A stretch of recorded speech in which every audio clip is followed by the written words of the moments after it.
Even if you've never read the Bible cover to cover, many of its stories are familiar to everyone through cultural osmosis. Noah rounded up 2 of every animal. Jesus raised Lazarus from the dead. And Moses gave the Red Sea a fashionable middle part. But for those curious individuals who actually sit down and read the full text, the Bible contains some pretty surprising twists and surprises. So, today we're looking at some of the wildest things you won't believe are actually in the Bible. But before we get down into the chapter and verse, make sure you subscribe to the Weird History channel. After that, pop over to the comments and let us know what other classic text you want to hear about. Alright gang, time to crack the good book.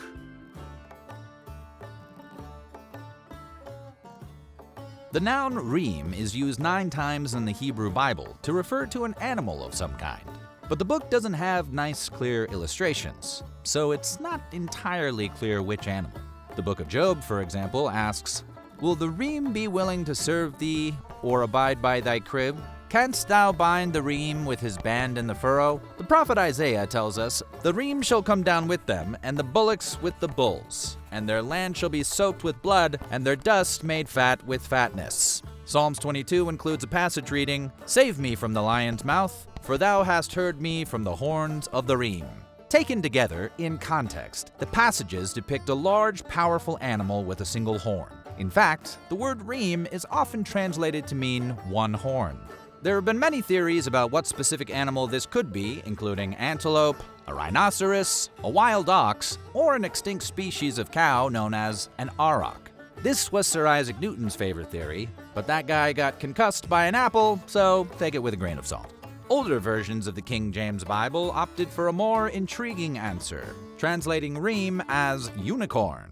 There are some modern Christian sects and organizations, such as the nonprofit Answers in Genesis, who continue to stick to the interpretation that the Bible was referring to living, real-world unicorns. After all, single-horned creatures such as the rhino or even the aquatic narwhal are not unheard of. Who's to say horned horses didn't once exist?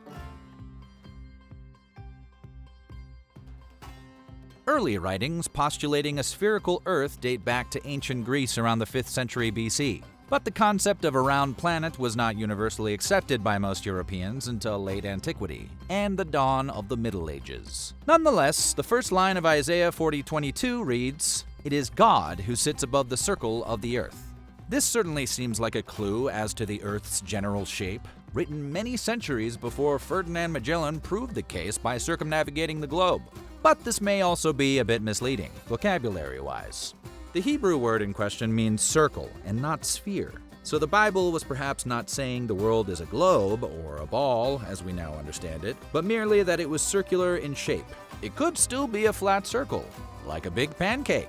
Still, the word in question is similar to the Hebrew word for ball, and a sphere looks like a circle when you stare straight at it. So it's inconclusive whether or not the Bible accurately described the Earth's shape. Adding even more mystery, the same Hebrew word for circle appears in Job 22:14, where it's usually translated to mean vault. That line typically reads, "Clouds are a hiding place for him, so that he cannot see, and he walks on the vault of heaven." Here, the word also seems to be referring to a 3-dimensional space. You can walk into a vault. So perhaps the Bible really was saying that the world is a sphere, years before science could prove it.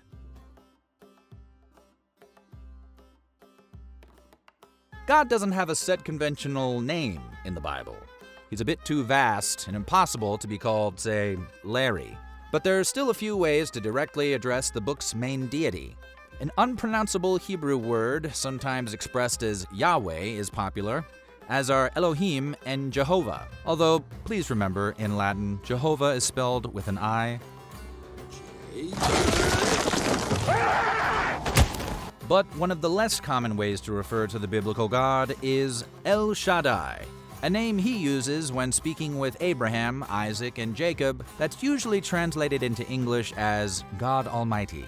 El was the word for God in the ancient languages Ugaritic and Canaanite, and it appears in a number of other names from the book of Genesis, like Ishmael, Abel, and even Israel. A lot of archangels have El names as well, like Gabriel and Raphael. Shaddai, though, has been a bit more of a linguistic puzzle for researchers, with translations varying from mountain to wilderness to destroyer.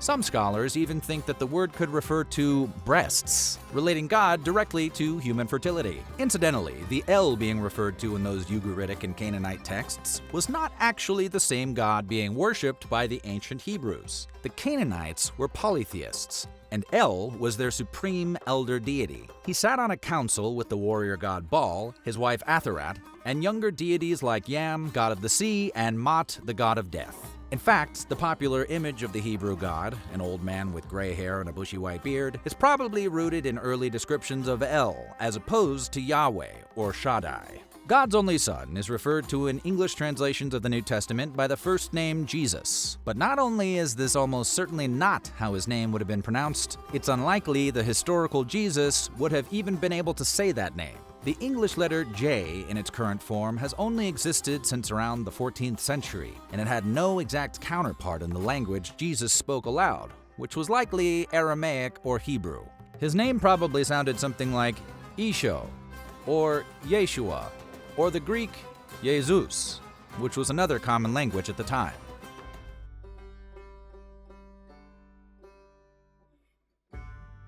Depending on our region and culture, we attach a lot of different rituals and traditions to the notion of biblical marriage. But the Bible's only actual specific rules for marriage come right up top, in Genesis 2:24.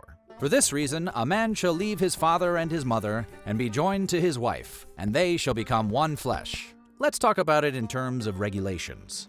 In fact, the Bible mentions 8 different types of apparently legitimate marriages, with none of them expressly forbidden. This includes one man and one woman getting married, but also various forms of polygamy.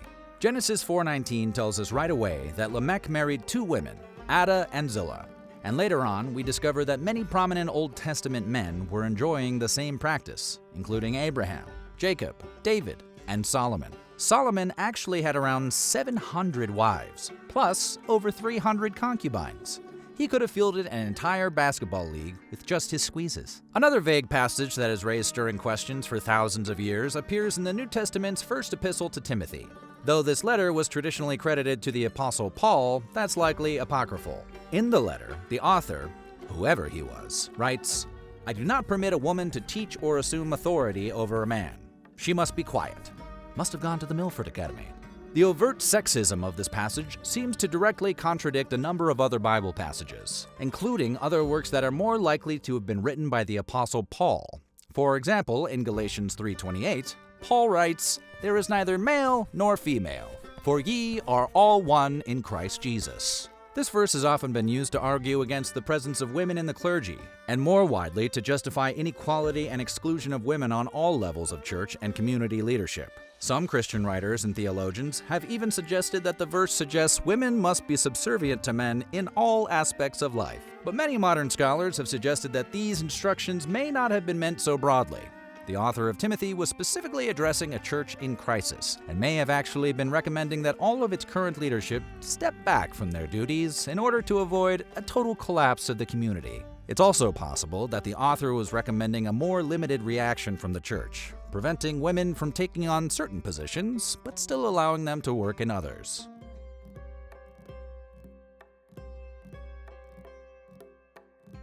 Today, there is a pretty clear distinction between organized religion and superstitious folklore, but in the ancient world, there was a lot more overlap. Exodus and Samuel both contain references to Jewish high priests employing divination stones called Urim and Thummim in order to determine God's divine will.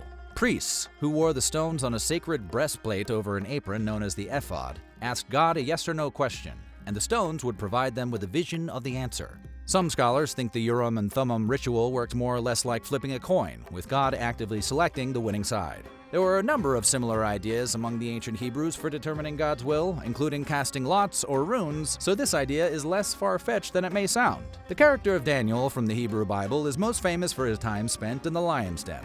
As the story goes, Daniel was a noble Jewish youth who was kidnapped and taken to Babylon. There, King Darius decreed that no prayers should be addressed to any god or man but himself for 30 days. When the pious Daniel defied the order and continued praying to the God of Israel, Darius had him thrown to the lions as punishment. But God sent angels to keep Daniel safe from the lions, thus showing Darius the error of his ways. This same book also tells us that a Babylonian king made Daniel the master of the city's magicians, conjurers, astrologers, and soothsayers, due to his particular expertise in interpreting dreams. Now, this could be read as an explicit rejection of the occult. Daniel was put in charge of these lesser conjurers because, unlike those tricksters, he was actually getting his wisdom from God. But it's also possible that early Christians still observed some occult practices and not others, and Daniel's remarkable feats put him in league with others who supposedly had spiritual or supernatural abilities. The famed wise men who visited Jesus on the evening of his birth, bearing gifts of gold, frankincense, and myrrh, may have also been sorcerers, if some biblical scholars and experts are to be believed. The Bible is pretty vague on details about who these actually were, specifying only their famed lineup of gifts, that they hailed from east of Jerusalem, and that they timed their visit based on a rising star in the heavens. The name Magi, sometimes used to refer to the three wise men, could provide some additional insight into their visit. In the book of Matthew, he describes the three wise men using the Greek word magi, which could refer to priests, but also astrologers or sorcerers. In the book of Daniel, that same word refers to the magicians that the king of Babylon calls on to help him interpret a particularly troubling dream. So it's possible the three wise men were actually more like Babylonian wizards. Wait, are we sure one of the three gifts wasn't a Hogwarts owl? So what do you think? Which of these biblical passages surprised you the most? And are there any we missed? Let us know in the comments below, and while you're at it, check out some of these other videos from our weird history.